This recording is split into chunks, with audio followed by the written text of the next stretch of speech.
What's going on, everybody? Welcome back to the Fantasy Few. It's me, Stone. It's Mason, the man himself. Paul is not with us today. Sadly, he is And it's feeling under the weather. Windu. And it's Windu the cat here for an exclusive interview for here fantasy football advice, daily fantasy football. That is, we are talking about every game this week, kind of breaking down what we think is going to happen in each and every single game. Sorry, I cannot talk. We are just going to jump straight into things today, I guess. Actually, that's not true. Like, comment, subscribe. I forgot to say it. Subscribe to the channel right now. Like the video. You're going to like it. You're going to love winning $3 million from us. But now, we'll jump straight into things.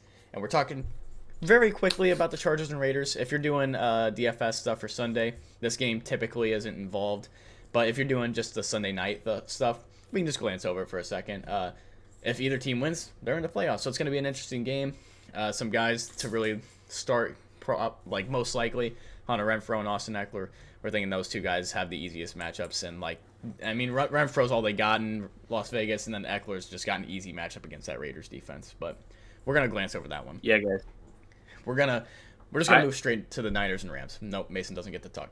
That one's not as important as the rest of these. We're talking It's Niners and Rams. Best games of the week, though. I know it's one of the best games of the week, but this is DFS talking. That has not much to do with DFS. 49ers and Rams, Mason, this is your team, so we'll talk about these guys. I'll let you take it. Let's glance over it. We are going to have a special video on just this game, so I won't spend a lot of time on it. But this is an important game for both teams. If the 49ers win, they're in the playoffs. They can still get in with a loss, but it's up to the Falcons getting a W. The Rams need to win to secure the NFC West Championship and the number 2 seed behind the Packers. Should be a heck of a game. Can't imagine it's high scoring. In these divisional games that are really, this is a real tough game. These teams know what they're going to do against each other. So what happens is why divisional games are always so tough. This is smash mouth football, guys.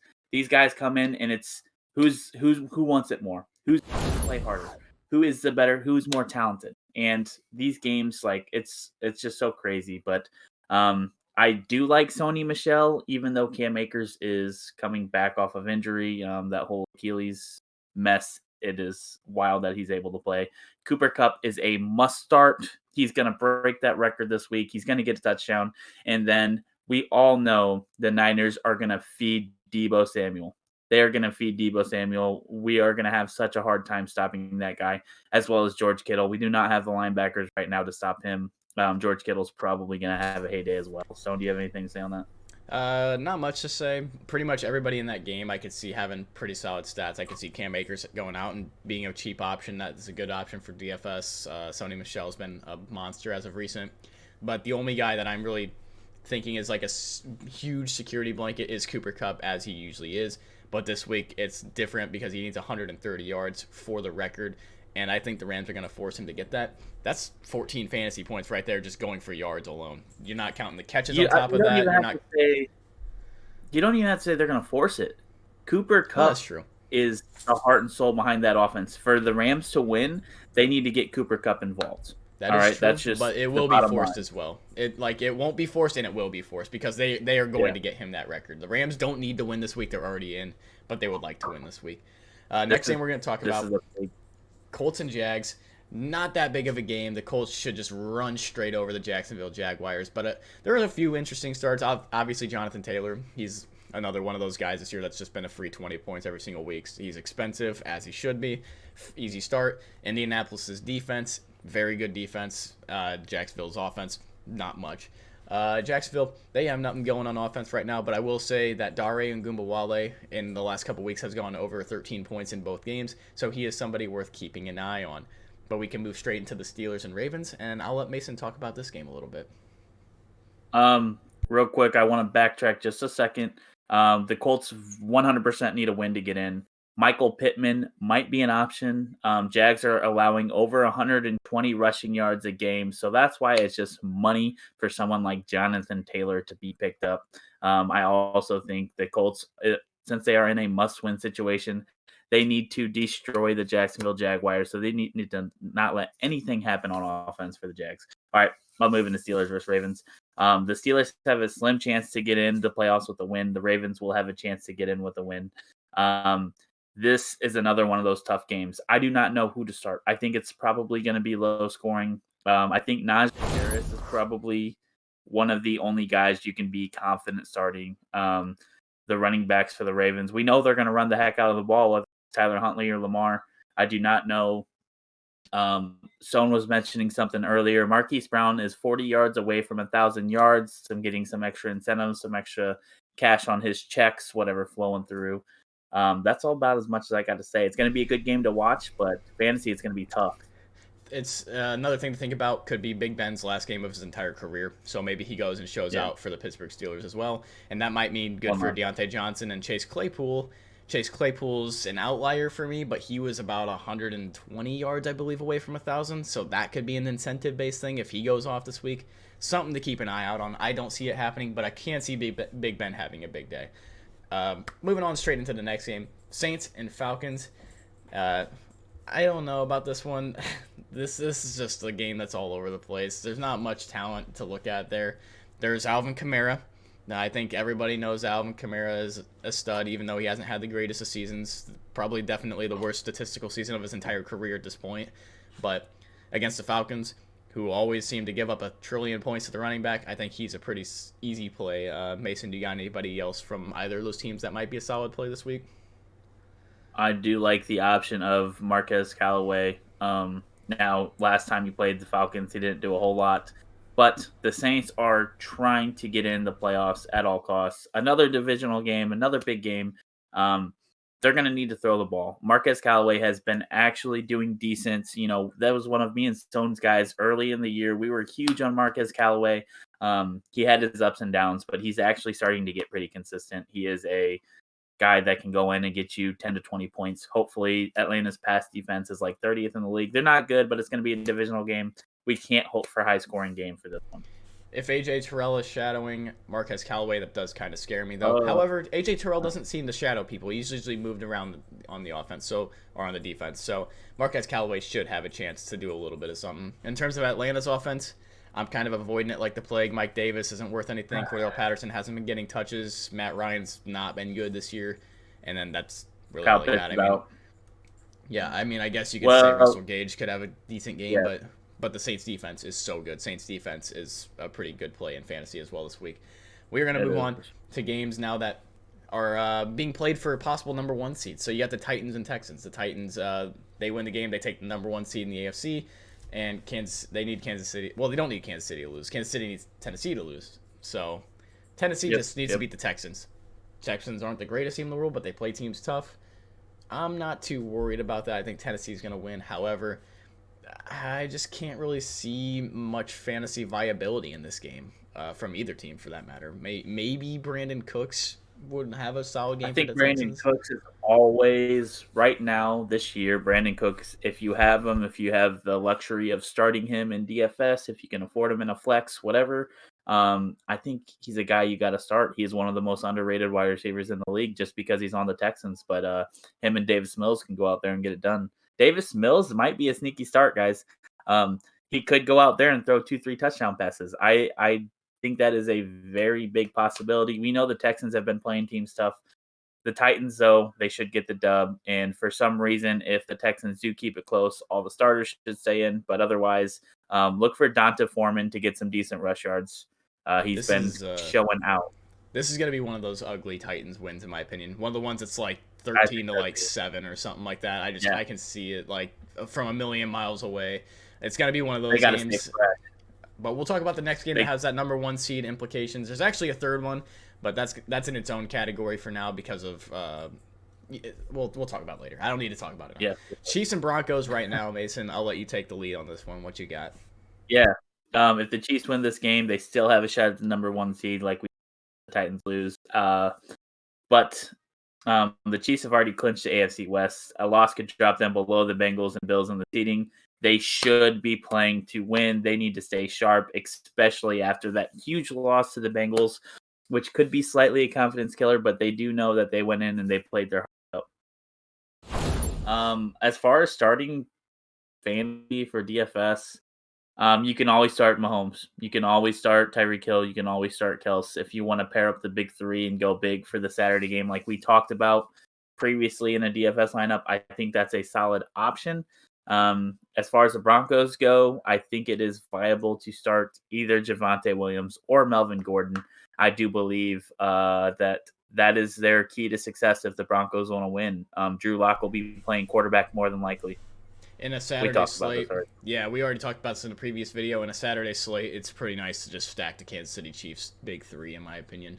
I mean, with the teams that are there, it's pretty tough to not stack them. Yeah. So, honestly, I'm gonna tell you that's probably what I'll do on Saturday.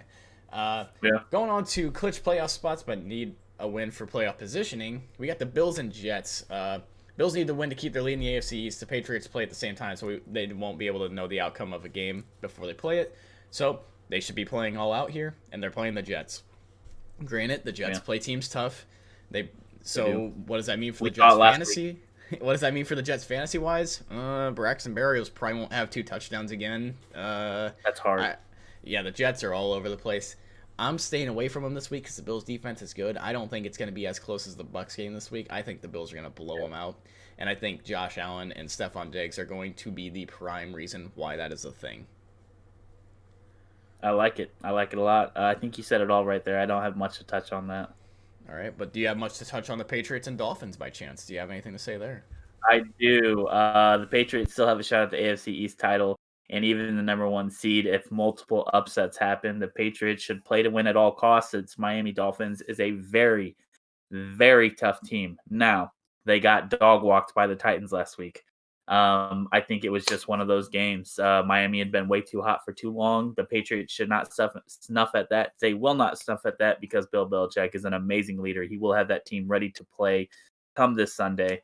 As far as matchups go, I've been loving Jalen Waddle, but I kind of have a feeling J.C. Jackson might be playing him, and J.C. Jackson is one of the most shut down corners in the league this year. He is playing lights out. When it comes to other guys, I don't really like Mike Gesicki. I don't like Tua this week. I have a hard time starting the Dolphins just because I know that Patriots defense is going to play them super tough. They're going to rattle Tua. But, Stone, on the other hand, what were you doing with Mac Jones? We got Mac Jones in this game, and I am going to say right now, I think this is going to be Mac Jones' best fantasy performance of the season. He's only had, it was last week, 22.28 against Jacksonville. 3 touchdowns, 200 yards. Damian Harris got 3 rushing touchdowns, I think, in that game as well. Mac Jones' day could have looked a lot different if he passed a couple more of those. I don't think Mac Jones is going to slow down this week. I think he's going to put the Dolphins in the grave and ensure the Patriots have a good seed in the playoffs. I don't think they're going to win the AFC East. I think the Bills are going to win also. But Mac Jones is going to have a pretty good game. He's going to be a cheap option in FanDuel that can win you lineups. And he's going to be throwing touchdowns to Hunter Henry, who hasn't done it in a while. So keep in mind Hunter Henry, another cheap tight end position. Good matchup pair.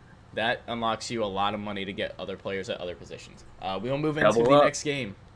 Cowboys and Eagles. We'll quickly glance over this. We already talked about it in a previous video. If you guys want to watch that one, go ahead, check it out. I'll have a link in the description for that video. But we pretty much said stack Cowboys players as well. The Chiefs and Cowboys players are pretty much going to be stacked in this, but Jalen Hurts is not someone to be scared of as well. But we'll move on from that one just because it doesn't have much implication on the Sunday DFS, which we're talking about today. Cardinals, Seahawks, Mason, that's an NFC West showdown. What do you got on that one as a Rams fan?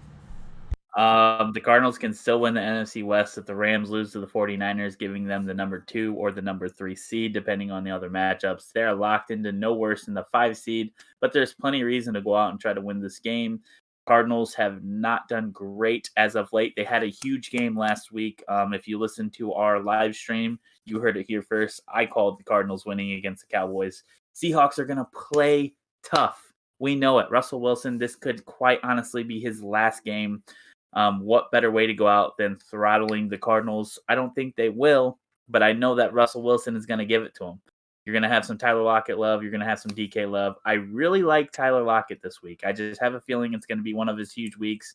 Could be 3 touchdowns. He could be huge for fantasy. Now, the Cardinals defense are tough, but I really, really like Russell Wilson. I honestly don't mind the stack of Russell Wilson and Tyler Lockett this week. If you guys want to mess around with that, see if you can fit that in your DFS lineups. So what do you think? I think Rashad Penny, he's been on a tear recently. He's definitely somebody to keep in your minds for a running back position. Someone who's not insanely expensive, but he's starting to climb in prices because of how he's been playing. And then Chase Edmonds for the Cardinals on the other end. He's also been playing well as of recent. He's playing against the Seahawks, who's one of the worst rush defenses in the NFL. So I think both running backs are definitely people to keep in your mind for your lineups this week. But we will move on to the Bucs and the Panthers. The Bucs can't go lower than the 4 seed, but with the win and the Rams loss, they could move them up to the number 2 seed, and a chance to play at least 2 games in the playoffs should be enough incentive to play their starters.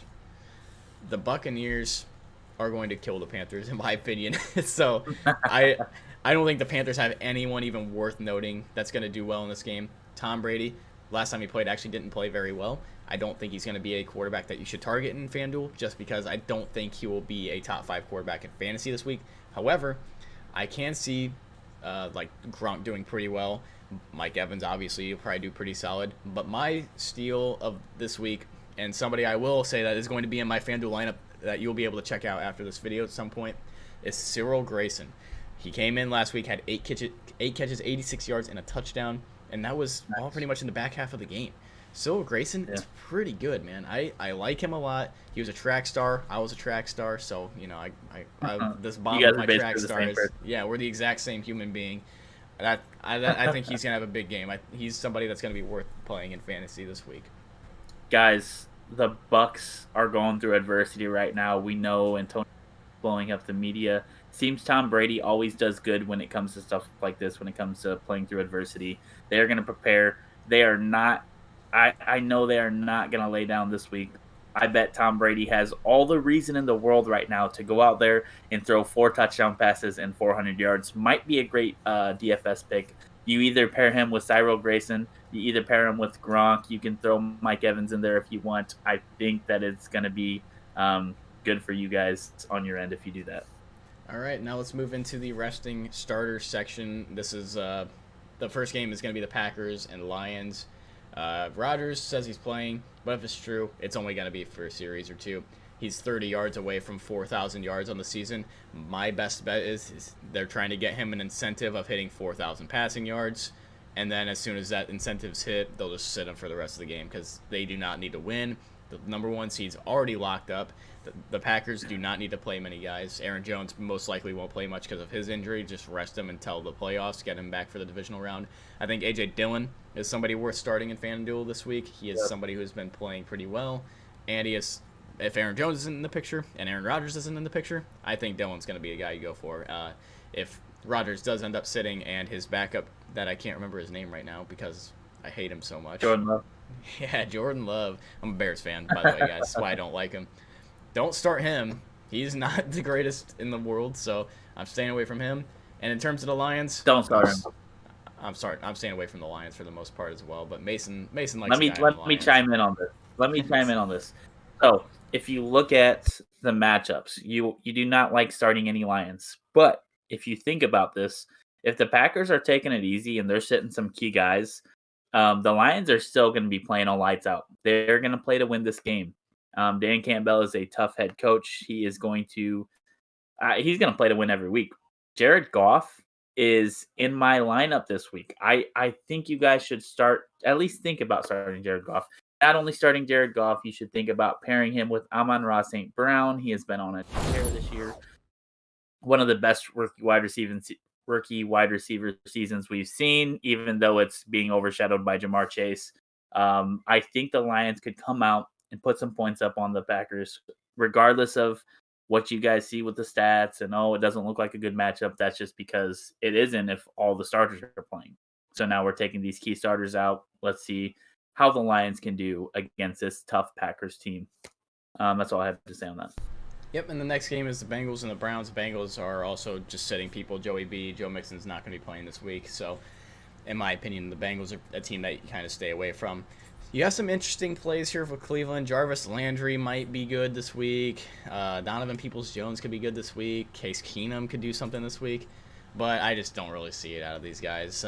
Most people in this game I'm pretty much going to stay away from. However, Jarvis Landry is one that's interesting just because it's the last game of the year and they might try to get him involved slightly. I don't know how you feel about this game at all, though. It's hard to predict. If Chubb plays, I do like Chubb. If Hunt plays, I like Hunt. But we cannot predict anything. It is one of those games that I'm kind of just staying away from. the Bengals are resting their starters. Browns are, I like what the Browns backup can get in there and do. The quarterback, come on, blanking on his name. Help me out here. His name, Chase Keenum. Sorry, Chase Keenum. I got it. Sorry, Chase Keenum. I do like what he can get in there and do. He can go and run the tables against this Bengals team that'll be sitting a lot of key players. So if you guys want to take the risk, go ahead. Maybe start Jarvis. Maybe start Donovan Peoples-Jones. Throw Chubb in your lineup. I don't know, but pay attention to the game. Pay attention to who they're starting and sitting. I do have one more team I want to talk about, though, before we're done with this. I want to talk about the Eagles. Okay. Basically, just because we brushed over it, the Eagles likely won't. This is like another resting their starters. They won't have as much of an incentive to win. It won't move them much around the seating. They could possibly end up playing a team they'd rather not play in the first round. Resting starters and getting as healthy as possible for whoever they end up playing makes sense. But nothing is written in stone here. We do not know what's going to happen, but it just makes sense for the Eagles to sit their guys. So I'm staying away from the Eagles when it comes to DFS this week. That's just my. And this is all we have written down, but I do know we missed at least one game. There might be a couple games that we missed in there, but I do want to bring up that the Bears versus the Vikings, that's a game to kind of keep note on because David Montgomery's a stud, and I think he'll have a pretty good game. Outside of that, kind of a hard game to predict. The last time they played that wasn't very high scoring. Not many people had very good fantasy games. Justin Jefferson only had like 14 points. Montgomery only had like, I think, 13 points or something like that. So it wasn't anything crazy. It's just a game to keep note of if you want to like put somebody in there. Justin Jefferson might be someone to not play. We talked about earlier. You're talking about Justin Fields. Oh, Darnell Mooney. Yeah, we were talking about a little bit of stuff about the Bears before this, but no, Darnell Mooney has incentive here. He needs about, I believe, 90 yards to hit 1,000 yards on the season, so that's an incentive-based play right there. Darnell Mooney could be somebody that you put in your FanDuel lineup and does well for you this week. But yeah, I believe that pretty much brushes over every game that we really wanted to talk about today. So stay tuned for a video that's going to be posted a little bit later today. Our $1 million lineups that we have written, pretty much based off all the information that we've told you here today. We have picked our starters, both of us. Mason picked a $5 winning lineup, and I picked the $1 million winning lineup, obviously. Yeah, I'm not sharing any of my money. If you guys like the video, like it, comment down below who some of your key starts of the week are. Subscribe to the channel if you enjoyed today's video. I'm sure you liked it. If you're still here, it's a 20-minute video. If you're here 20 minutes later and didn't like it, then you kind of just wasted your time, didn't you? Nah, you liked the video. Subscribe to the channel. Come on, let's see it. And that's all I got to say today. I'm going to give things over to Mason, and he'll break us out like he always has. Fantasy Few out, baby. Let's go.